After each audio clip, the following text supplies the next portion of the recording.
Gua nggak bohong guys, bikin manga itu beneran bisa bikin lu meninggoy. Makanya di video kali ini gue bakal bahas sistem industri manga, jam kerja penulis manga, sampai ke dampak negatif yang dialami sama para penulis manga.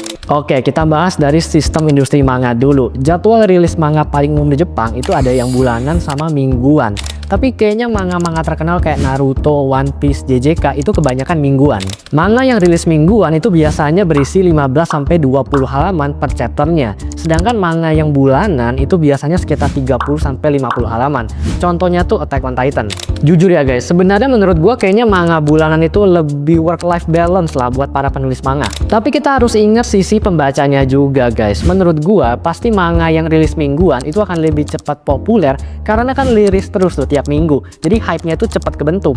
Sedangkan manga bulanan itu punya potensi bikin hype-nya turun karena orang-orang itu harus nunggu 1 bulan untuk tahu kelanjutan ceritanya. Ini takutnya pembahasannya udah kehilangan api karena kelamaan nunggu. Ya tapi mungkin kalau manga lu semenarik Attack on Titan sih beda cerita guys ya. Tapi lu harus ingat lagi nih guys ya, jumlah manga di dunia ini sekarang banyak banget. Jadi kalau manga lu itu nggak menarik dan nggak konsisten tayang, ya pasti orang bakal lupa dan nggak peduli. Lanjut sekarang kita bahas jam kerja penulis manga atau biasa disebut mangaka. Tapi biar lupa ada semua kebayang seberapa beratnya bikin manga, gue bakal jelasin step by step cara bikin manga dulu. Nah, jadi proses pertama mereka tuh harus bikin naskah dulu. Jadi kira-kira ini chapter ini bakal isinya cerita apa nih? Nah, cuman guys ya, di proses awal ini aja kerjaan mereka tuh udah dinilai sama editor. Jadi kalau naskah lu itu jelek, editornya tuh bakal suruh lu ngulang sampai dia setuju. Baru lu boleh lanjut ke tahap selanjutnya, yaitu bikin storyboard atau kalau di Jepang biasa disebut dengan nemu. Intinya nemu tuh kayak manga tapi masih gambar kasar, dan fungsinya adalah untuk nentuin panel untuk setiap adegan dan juga ngatur pacing dari cerita manganya. Dan lagi-lagi nemu ini harus disetujuin sama editor baru bisa lanjut ke tahap finalisasi kayak ngomongnya guys ya. Ada kayak inking, terus ada coloring, tambahin screen tone, gambar background, lettering, dan kawan-kawan. Tapi mungkin gue bakal bikin video berbeda untuk bahas ini lebih detail.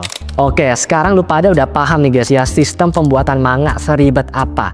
Nah sekarang lu bayangin, bikin semua itu dalam 1 minggu. Pecah nggak pala lu? Ini gue nemu salah satu jadwal kerja mingguan salah satu mangaka di Jepang nih guys ya. Dan lu bisa lihat sendiri, ini setiap jamnya bener-bener di-press untuk nyelesain manga.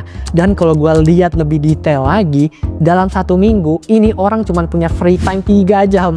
Tapi tenang ya guys, biasanya mangaka itu juga bakal dibantu sama para asisten yang bakal ngerjain kayak gambar background, shading, nempelin screen tone. Jadi ya setidaknya membantu dia lah.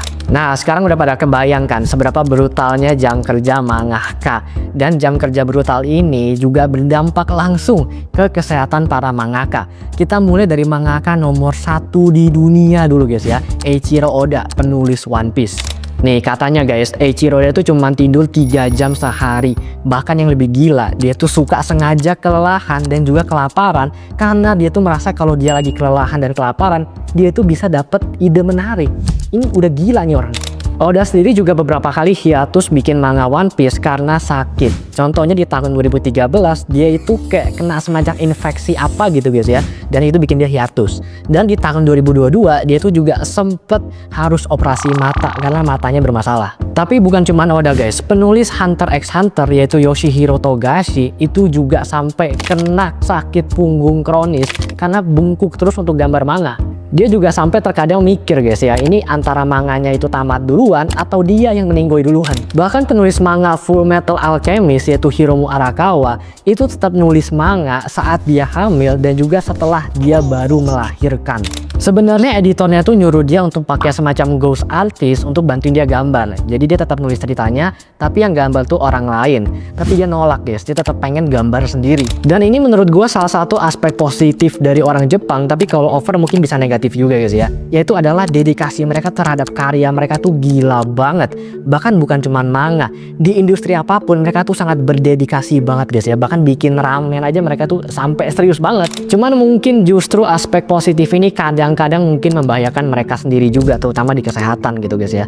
Karena kadang gue mikir nih, orang-orang kayak Oda gitu, penulis yang udah terkenal gitu, gue jamin orang dia kan bisa aja nge-hire orang lain untuk buat gambar, dan gue yakin orang akan tetap baca One Piece kok walaupun bukan Oda yang gambar. Mungkin ya, gue nggak tahu ya guys ya, karena menurut gue sih orang penasaran sama ceritanya bukan sama gambarnya. Mungkin ya, mungkin Cuman dia tetap gak mau, dia tuh tetap pengen kasih semua yang dia punya untuk manga karyanya ini. Bahkan si Oda ini pernah bercanda sama editornya, dia bilang untuk meninggoy buat One Piece, maksudnya dedikasiin hidup lu buat One Piece gitu loh. Dan kalau lu sampai meninggoy, semua keluarga lu gue yang biayain dah gitu loh. Gila, enak banget ngomongnya ya, nggak tahu serius atau enggak nih orang. Tapi pada akhirnya guys, mereka semua tuh ngerjain ini tanpa paksaan. Ini memang kemauan mereka sendiri dan dedikasi dari diri mereka sendiri juga. Mungkin ini adalah cita-cita mereka dari kecil, jadi mereka sangat seneng ngerjainnya.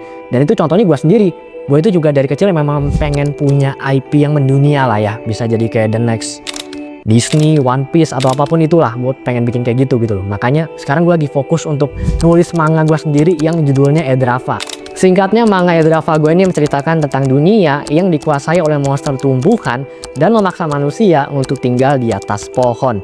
Dan tujuan MC-nya ini untuk mencari semacam Taman Eden yang namanya adalah Taman Edrava. Mungkin next video gue bakal bahas secara lengkap proses gue bikin manga Edrava ini dari awal sampai akhir gitu guys ya. Mungkin nanti kalau manganya udah tayang gitu ya, gue berusaha secepatnya biar cepat bisa kalian baca guys ya. Dan gue penasaran nih guys, kalian semua juga ada yang punya mimpi bikin komik atau manga atau IV sendiri gak? Coba kalian komen di bawah.